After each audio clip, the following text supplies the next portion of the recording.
You know that thing where you're tweaking game feel, like screen effects, camera shakes, hit stops, and your code is everywhere. Shakes in camera manager, post-process volume, audio somewhere, so many files to touch for tweaking just a few racks.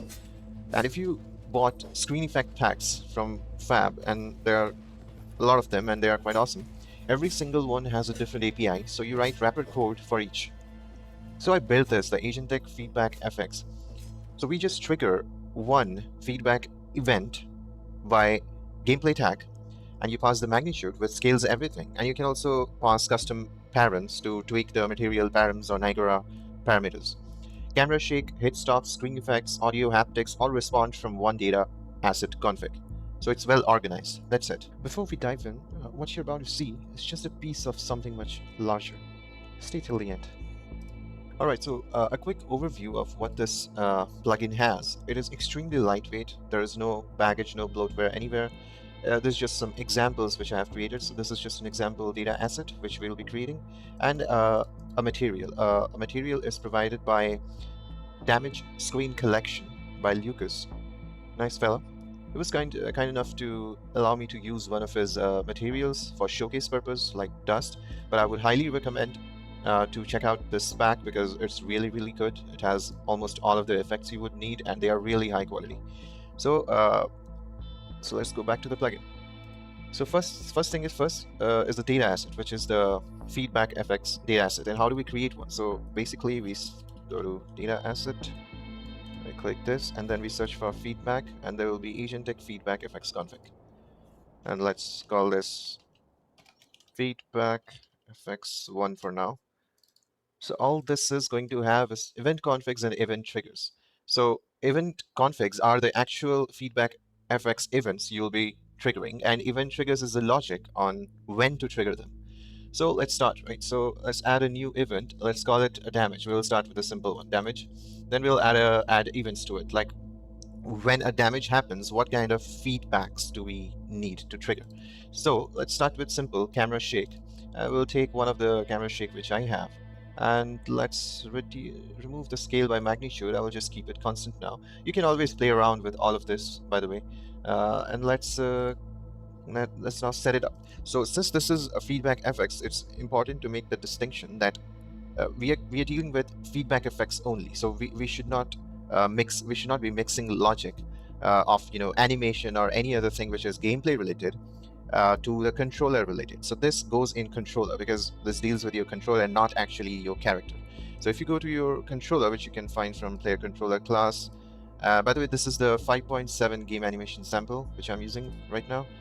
So now once you're here, all you need to add is just search for your feedback, and you need to add the Agentic FeedbackFX and then drag your asset there. So let's drag the newly created one right here. So right now all we have is on triggering the FeedbackFX damage, we will trigger this one. So I mean, you can wire up the logic any way you want. I just created some damage volumes with overlap triggers, and I will just quickly add this one. So this is triggering the same tag which I added. So what do I expect to see? I expect a camera shake when I enter, and it did work. So let me increase the intensity a bit so it's quite clear. Scale 4. All right. Yeah, now you can see, right? So the camera shake is working.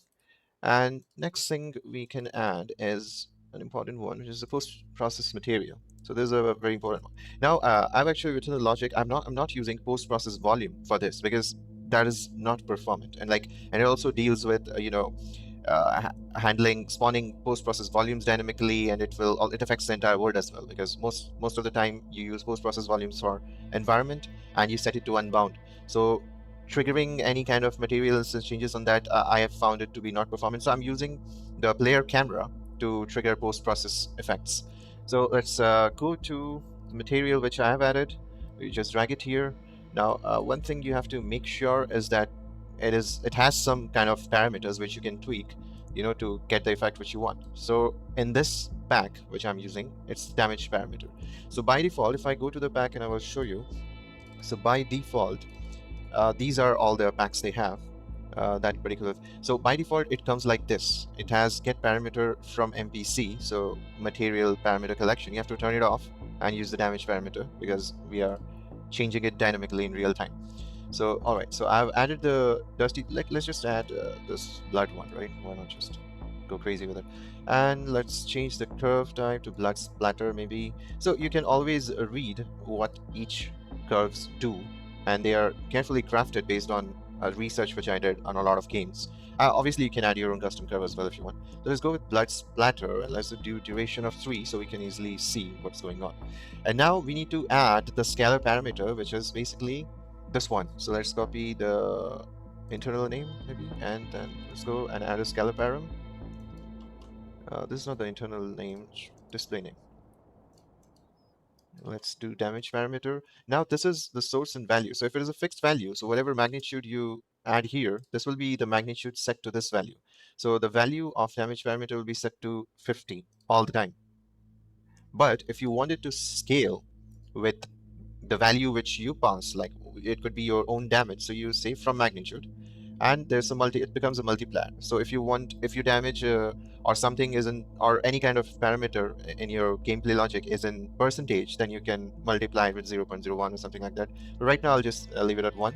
And then what I can do is, let's say go here, and let's say I will trigger a feedback event. Where did we add those? Oh yeah, well, one thing, I did not add this yet, so let's copy. It is added here. Let's copy it. Let's paste it. So on press of Y, I will trigger this feedback event, and there are two ways to do that actually. So one way is the simple one, like trigger event simple. Let's try with this first, then I'll show you the next one. So I will paste it here and pass the magnitude of 50. This could be your damage, by the way. Like you can always wire it to your damage, whatever damage or any parameter which you want. So if I pass 50, so this is what I got. You can also, pass any other custom parameters by just adding it here, basically. So this is how you set up the post-process material. And the next is, let's change the persistence.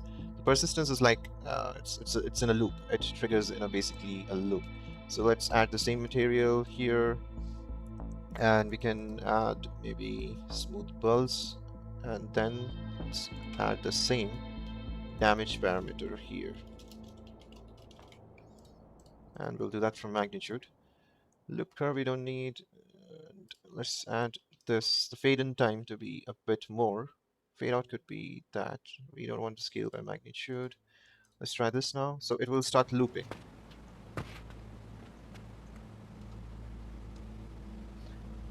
Nice. So these are kind of things you can trigger when your health is low or something like that. I mean, it's everything is modular event, so you can add your own logic. It's just one nice place where you can organize everything. So this is persistence effects. Let's add. I mean, we can add audio as well, which is quite handy. So let's just add.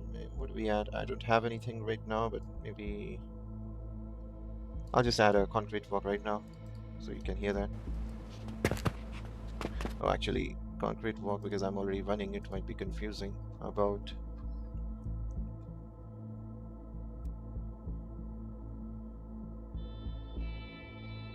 Let's just do this. I don't know what is this.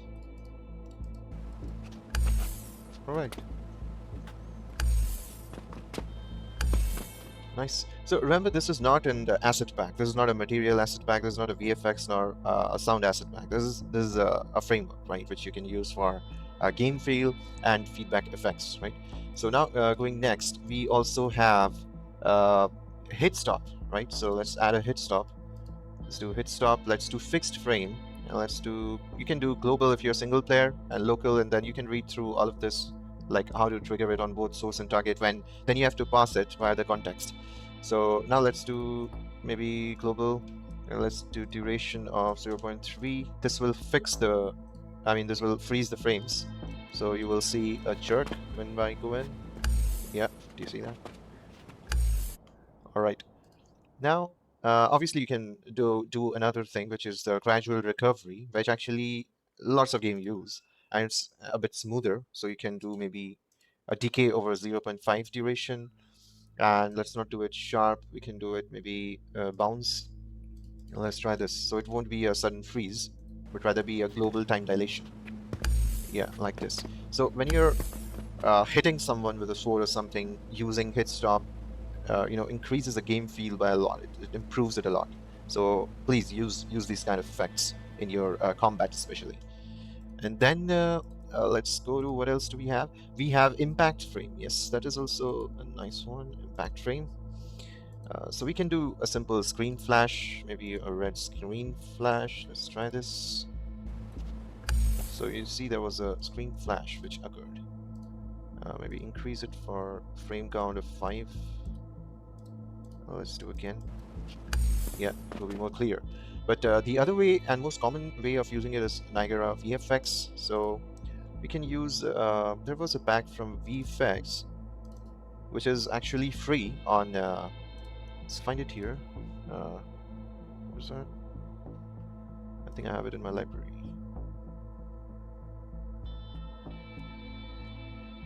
Yeah, this one. It's actually free by VFX. So you can download one of these and use it. So let me try here. I will add this one. All right, and for this to work, I have to actually pass a context because it needs a spawn logic. Like where does the impact or something happens from which you need to trigger the impact frame. So for that case, let's use the context, which is this one, and I will just do this. Y, and I have to pass the player pawn, can actor transform and impact transform. So you don't do this, like this is just for showcase. Obviously you get your own player pawn from the controller and get his transform, and wherever the impact is, I'm just showcasing it. Obviously wherever the impact is, you will pass that here in the context. So you call trigger feedback event and break the context, and you can pass stuff there. Let's do also pass magnitude 50 here just to make sure. And then I will press Y, and this is the impact. All right, looks good. So now you've understood the overall, and obviously like there is haptics, which is for your controller rumble and all that stuff, right? So you can use for anything you want. And next thing I can show you is the event triggers. So let's quickly switch back our this one to this one. So we have lots of things. I can just show you one by one what happens. So this is the blood. This is the slow dust particles kind of stuff. And then it will fade away slowly because of the parameters set there. And there's the burn effect, charcoal burn, red instant, with hit stop. And this one I think is the frost. So it is going to come slowly, stay for, I think, a linger. It just uses a linger curve. It will stay for around 10 seconds and go very gradually. You can use this for so many things. Like if you use ultra dynamic sky, you put an ultra dynamic weather volume, and you apply the wet effects, wet feedback effects. Or if it's a dusty thing, if it's a sandstorm, you apply the dust effect. And if it is a, I mean, you know what to do with that. Now, next thing which we were talking about is event triggers. So what these are, one, I already have an attribute threshold, which is written in C++ for people who use gas. Like you can use it with ACF, which is the combat system, which I also use. So you can, maybe select your health. Yeah, statistics set health. For my use case, I will use my own attribute. Where is that? Set health. And if it is less than 100, let's say, you can also use percentage. If you use percentage, you can pass the maximum attribute as well. But let's make it threshold of 100. I will trigger the damage effects, and let's trigger the damage effects with a post-process persistence, and I will pass the blood one. Let's do one here. Lingering, smooth pulse is better, and I will add the damage parameter to from magnitude. So now, so what happens is I don't need to call I don't need to trigger it manually through code because it has registered it as a event trigger. So whenever the attribute threshold goes below this, it is going to trigger this damage. So we can check it in action. I actually have a debug. So on the left side, you can see my health is 350. I think it's small, but maybe you can see that. All right, so I just changed it to fixed value because we are triggering it from the attribute threshold, and I wanted to pulse. This happens. So let's do. So it's now 250. So it's 178, and now it started happening.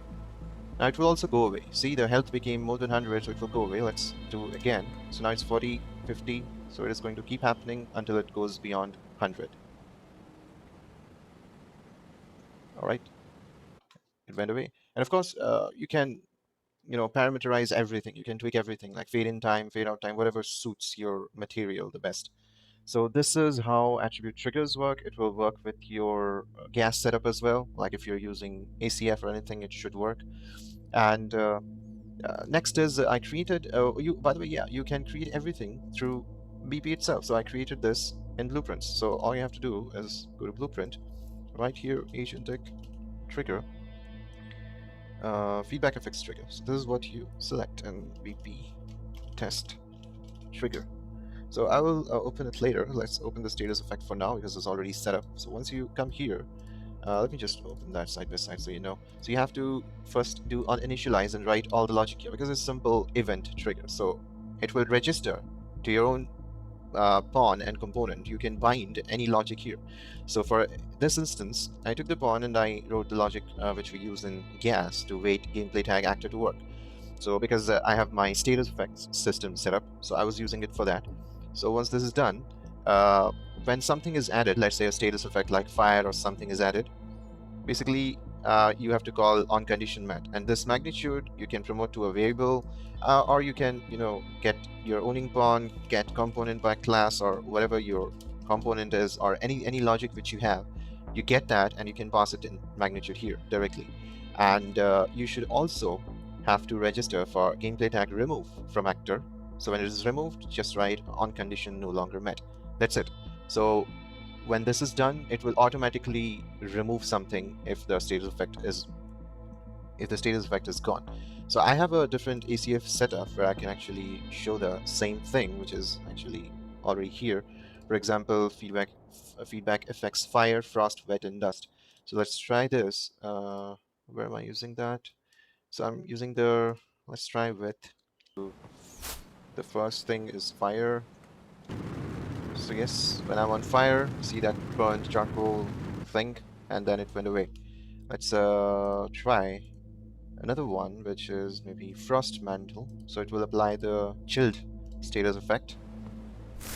And let's try again. Yeah, it's going to be slow. And it will go away because it has a lingering curve. So it will linger for a bit longer and then go away. Let's also do one last thing, like I think maybe get wet a bit. Alright, so this is when it's raining or you got wet, so you see this effect, these droplets. By the way, all of these materials are present in that damage screen pack. It's really good. I highly recommend it. Did I mention this is also multiplayer ready? Let's test it out.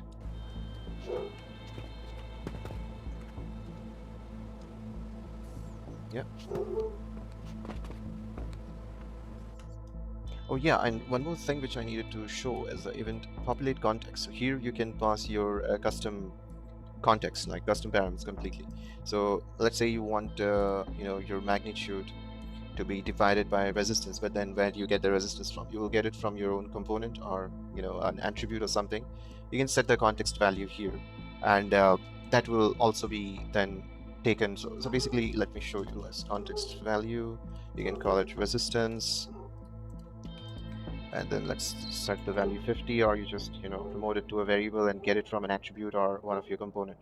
So once this is done, it is accessible here, basically, like wherever you want to pass it. So for example, I can go here and let's say for fire, there's a persistence effect. I can also pass from context value resistance. And let's do the material like the multiplier as 1. So now from here, when I go and trigger something, I need to go and promote this to a variable. Let's call it resistance. Set default to 50. So now it is available here. So if it is 50, there should be no effect. Let me quickly change this to fire. So it is going to still be a 50 magnitude, which was before, as you can see from this vignette.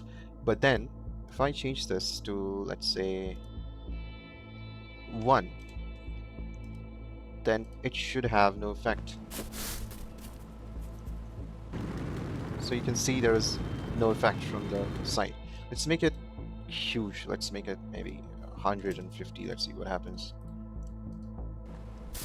Now, yeah, that's how you can pass custom params in your context. So you have full flexibility to do everything. It is clean because you know how to, you know everything is organized in one place for you. All right, let me see if we have anything else left.